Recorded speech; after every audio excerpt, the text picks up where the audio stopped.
Dude, there is way too much traffic Dude, here. you've done it before. I would do it, but like... Hey, what's going on? Hope you're having a shit one. Today, we decided to park somewhere different than we usually do in the city. For about the past, I don't know, since I've ever got my fucking license, we've been parking in the same place pretty much every time we come into the city. Actually, recently, when we did the flare photography with the skateboarding video, we found a new parking space around Melbourne where it's like free parking the whole time. There's no limit, so you can park there for as long as you want. Tonight's theme will be long exposure photography, and we're going to see where we can go around this side of the city, which is a lot quieter than what we're used to. But, you know, if we find any other styles of photos that we can take, I might chuck my 85 on and I guess we'll just see what we can get. Pretty much where this road straightens up and get like long exposures of the cars coming around. But I think it gets blocked off by this bridge here. Let's just go check it out. Yeah, we'll go check it out. It's just not, I just don't really like... There's no symmetry. Yeah, I just don't really like the whole composition here. Yeah.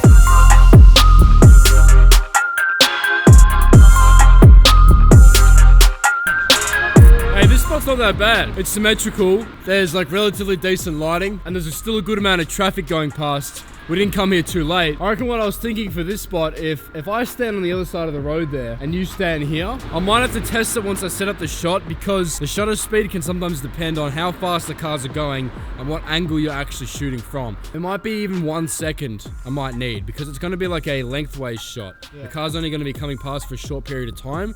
Therefore, the shutter doesn't actually need to be open for that long. You know what's really fucking awkward? Why does this have to be right here?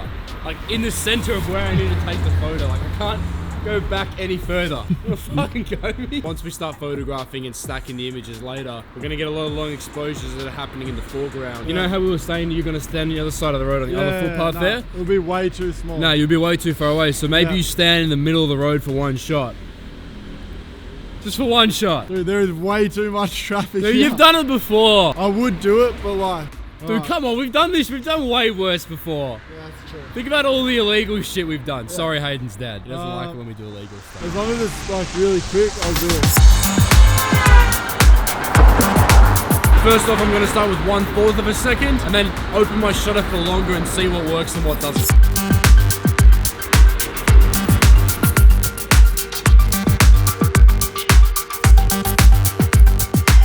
That's gonna look sick. Oh, that's perfect. I'm pretty sure I got everything I need from this spot. There's another location just down the road here that I want to check out. Because I haven't seen any photos taken from this area, I really have zero expectations for what it's gonna look like.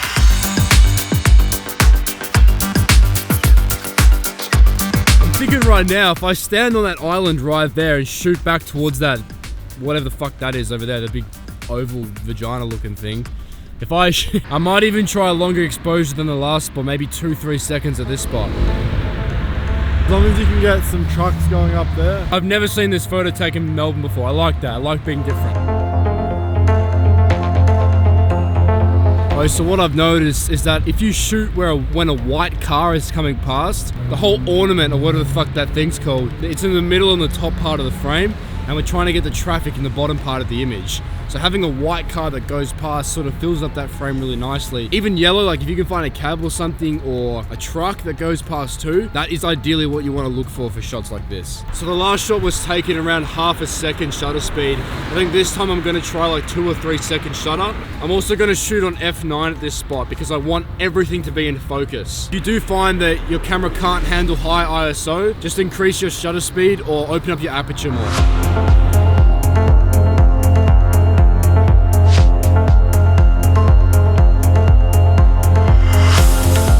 I've got more than enough photos tonight from both locations, so let's go home and start stacking them together.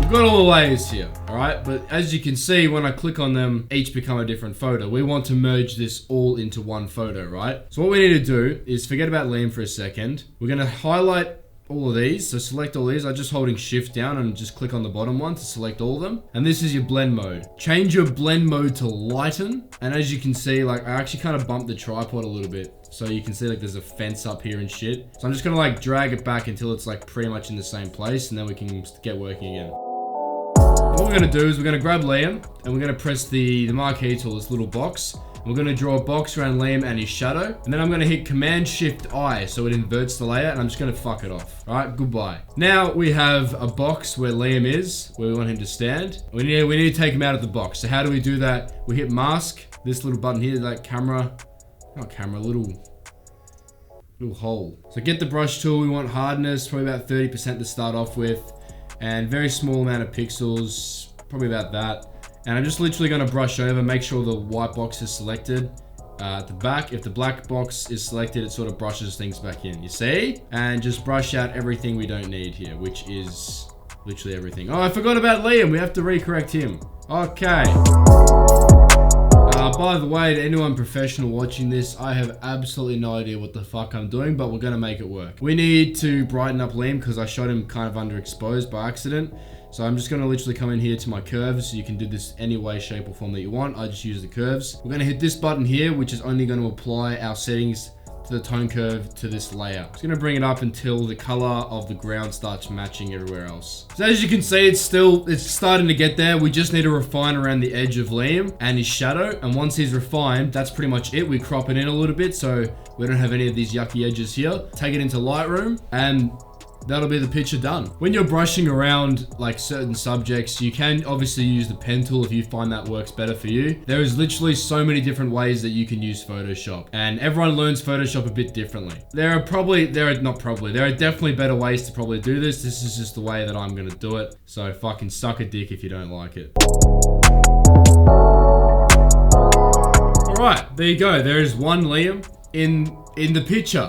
And he looks pretty legit there, I reckon. He's just sort of there. There's a lot of like negative space on the ground here. That's just, you know, thanks to using a wide angle, that's kind of just what you get. So we're just gonna crop it in a little bit here. I think, yeah, that'll do. How do you save the file? What's your export settings? Dude, literally, save it as a Photoshop file, because I'm gonna bring it into Lightroom. Don't JPEG it, don't TIFF file, DPI, I don't fucking know, man. I just saved it as a Photoshop file. Jump into Lightroom, just go and find the Photoshop file here. It's somewhere here to be very obvious. That's our picture, and you just import that. And to be honest, I'm probably just gonna chuck a preset on it. We've got Liam's presets in here as well. I might use one of Liam's presets.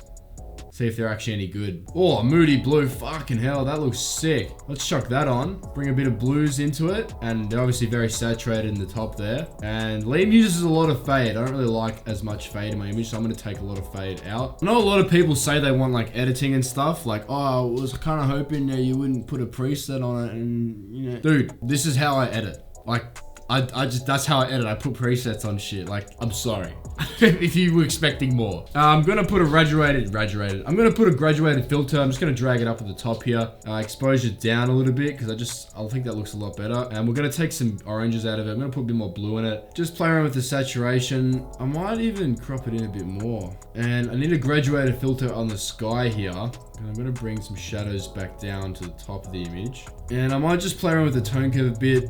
Crush the blacks a little bit more. Okay, so I edited those photos with my presets. If you do want to grab them, I'm going to link them down below. They're always in my description there that you can go and grab them. The combo pack of my presets and Liam's presets come in a pack of 40. So you got 40 different presets to choose from. There's like cars, there's a bunch of night stuff, street stuff, urban stuff. There's a whole range of presets there that even work with different types of images. Plus, on top of that, they come with 40 editing tutorials. So in the combo pack, each one of the presets has an editing tutorial that teaches you how to use the preset and what kind of photos to apply it on. And on top of that, you get our raw photos as well that you can practice editing. If you want to upload them or whatever, just tag us in them. But there's a lot of value in that pack, and you can get them down below there in my description there. If you did enjoy today's video, and if I did teach you something new, leave a like down below or help me out by hitting subscribe. It's up to you. Well, with that all said and done, I will see you in the next one.